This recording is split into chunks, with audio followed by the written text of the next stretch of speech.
दोस्तों, मैं डॉक्टर अग्निदेव, सहायक आचार्य राजनीति विज्ञान विभाग, बाबू शोभाराम राजकीय कला महाविद्यालय अलवर।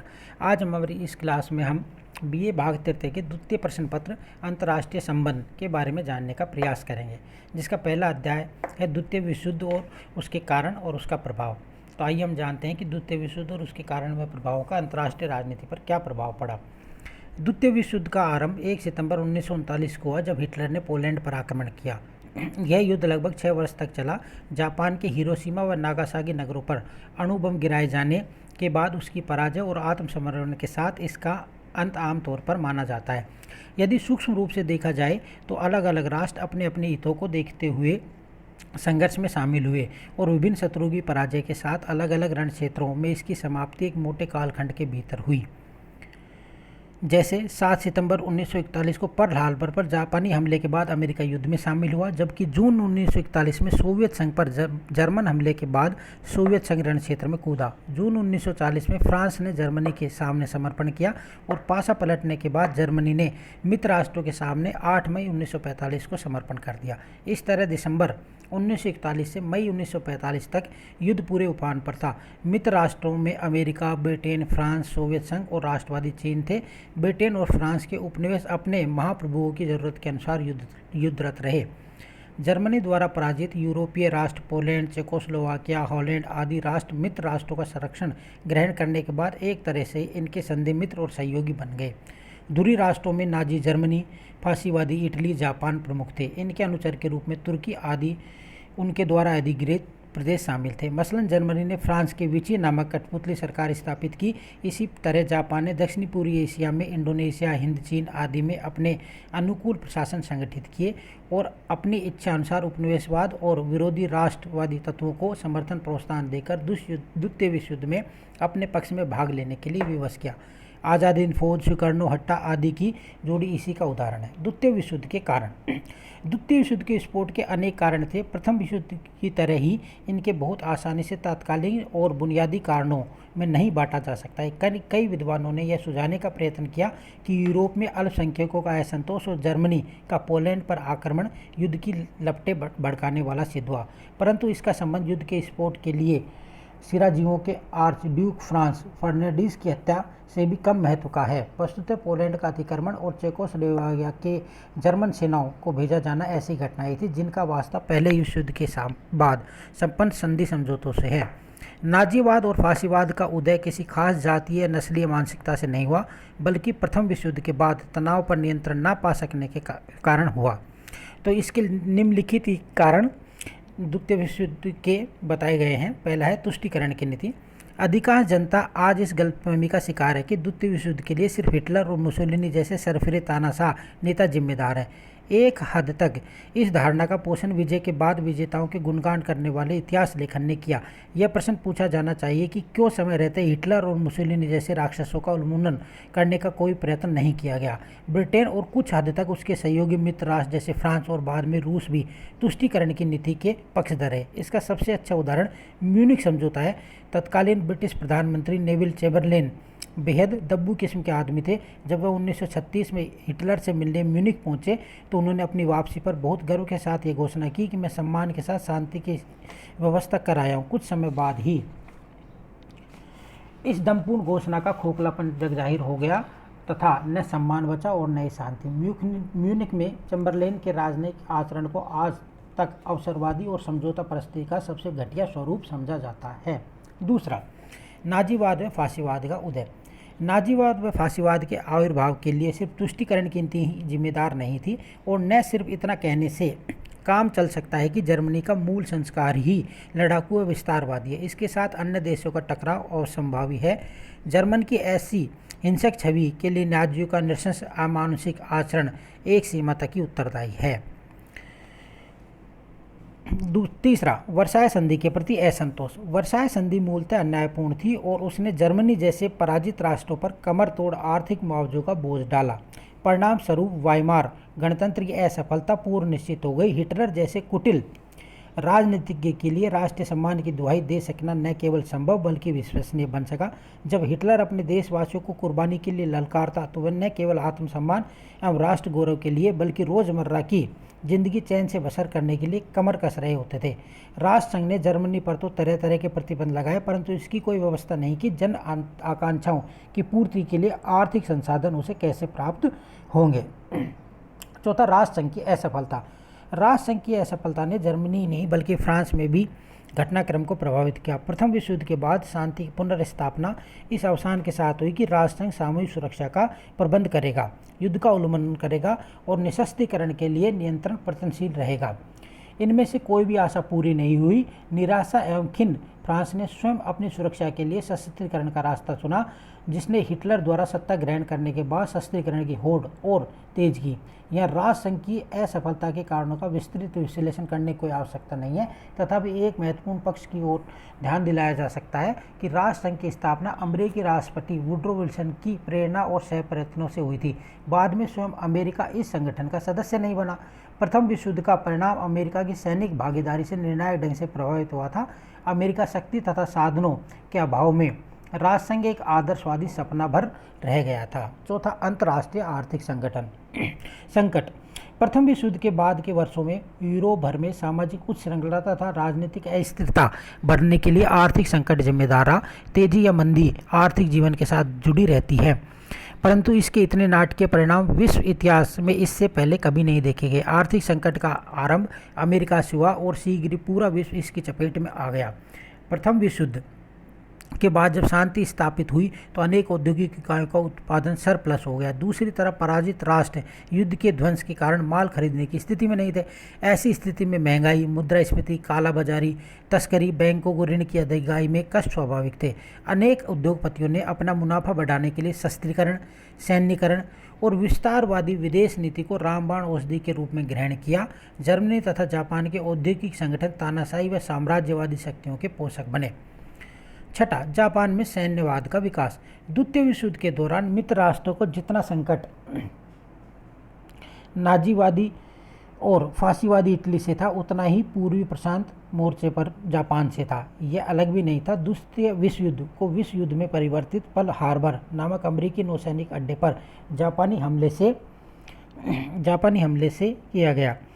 तब तक अमेरिका तटस्थ था और सोवियत संघ के युद्ध क्षेत्र में उतर जाने के बाद भी यह संग्राम यूरोपीय था। जापानी सैनिक अभियानों ने दक्षिणी पूर्वी एशिया में फ्रांसीसी व डच साम्राज्य का सफाया किया और भारत में अंग्रेजी आधिपत्य को विपदा में डाला। द्वितीय विश्व युद्ध के कारणों में जापानी सैन्यवाद को नाजीवादी और फांसीवाद से कम महत्वपूर्ण नहीं समझा जा सकता है। सातवां, साम्यवाद संकट।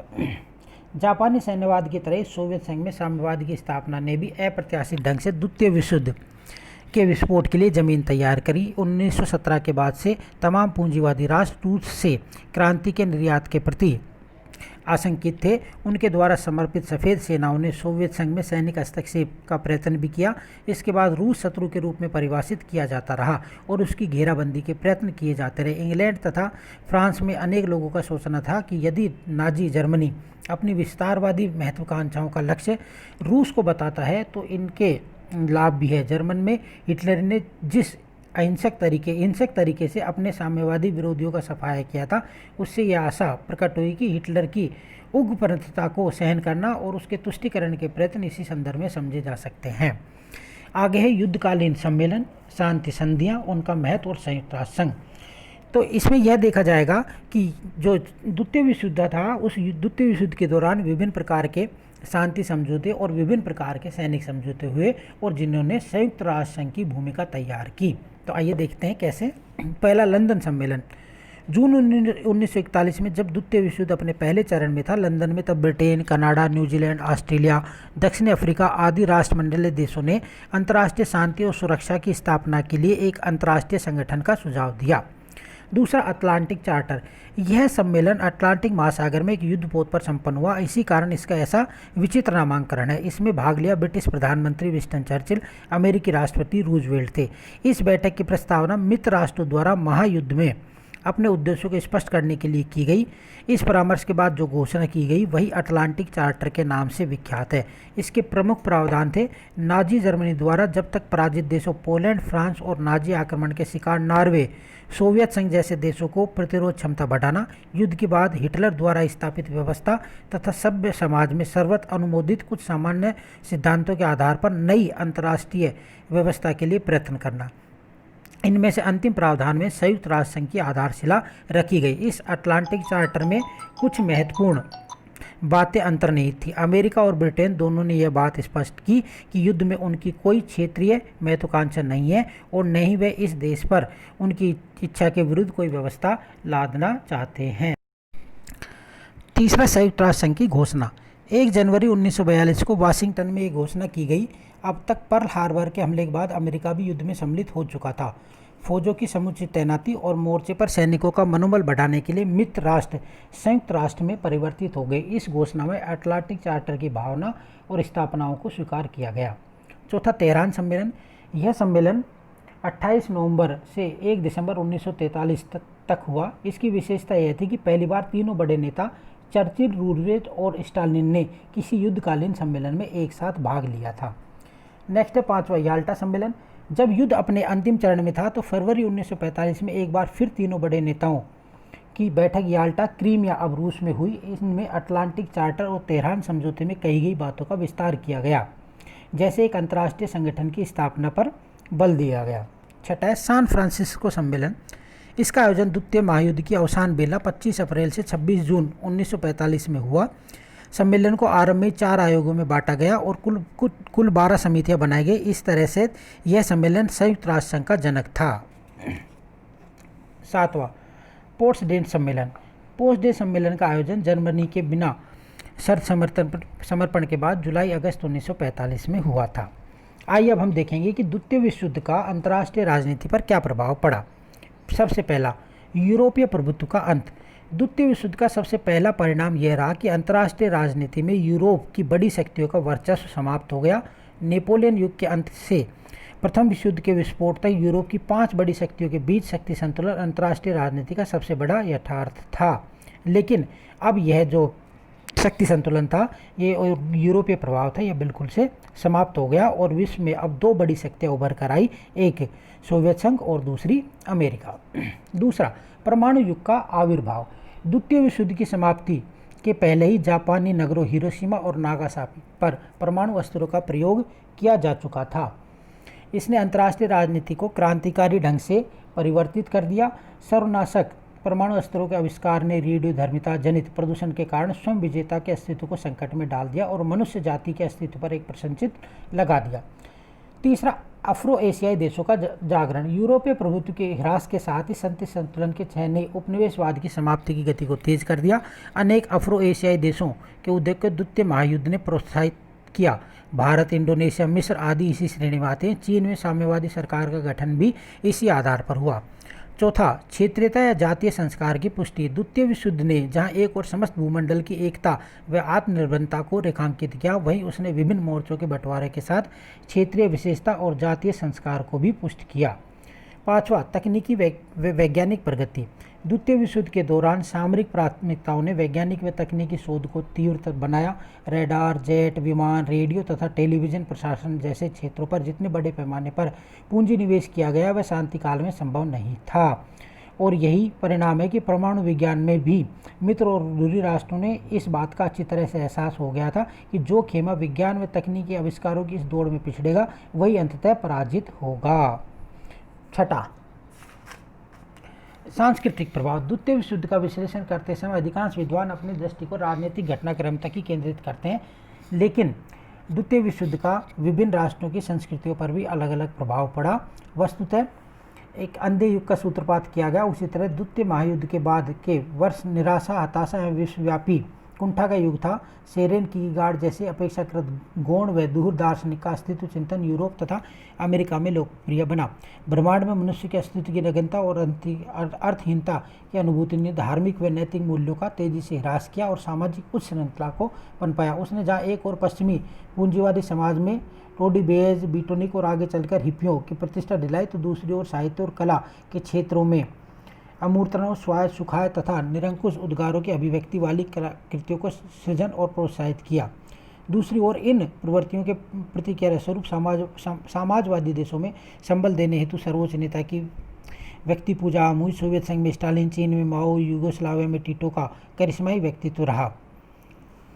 सातवां, संयुक्त राष्ट्र संघ का उदय। सबसे महत्वपूर्ण, द्वितीय विश्व युद्ध ने विभिन्न देशों को उनकी आत्मनिर्भरता का एहसास कराया। इसके परिणाम स्वरूप मित्र राष्ट्रों के प्रयत्नों से संयुक्त राष्ट्र संघ की स्थापना की घोषणा की गई, जो एक तरह से विश्व सरकार का बीजारोपण था। भले ही आगे चलकर संयुक्त राष्ट्र संघ से जुड़ी अनेक आदर्शवादी आशाएं धूमिल हुई, परंतु इस बात से भी इनकार नहीं किया जा सकता कि अंतर्राष्ट्रीय संकट निवारण, उपनिवेशवाद उन्मूलन और आर्थिक व सामाजिक सहयोग बढ़ाने में इस संस्था ने तब से आज तक महत्वपूर्ण भूमिका निभाई है। चाहे निशस्त्रीकरण हो या सांस्कृतिक आदान प्रदान, युद्ध विराम हो या तख्तापलट, महामारी नियंत्रण हो या नई विश्व अर्थव्यवस्था की तलाश, या फिर किसी नवोदित राष्ट्र या सरकार को मान्यता देने का प्रश्न, आज भी संयुक्त राष्ट्र संघ का राजनयन सभी छोटी बड़ी अंतर्राष्ट्रीय समस्याओं से अनिवार्यता जुड़ा रहता है। इस स्थिति के लिए किसी भी द्वितीय विश्व युद्धकालीन घटनाक्रम निर्णायक रहा। उपरोक्त विश्लेषण से स्पष्ट है कि द्वितीय विश्व युद्ध ने न केवल अंतर्राष्ट्रीय राजनीति का स्वरूप बदला, बल्कि विश्व के तमाम देशों की सामाजिक व आर्थिक संरचनाओं को भी क्रांतिकारी ढंग से आमूलचूल बदल दिया। धन्यवाद।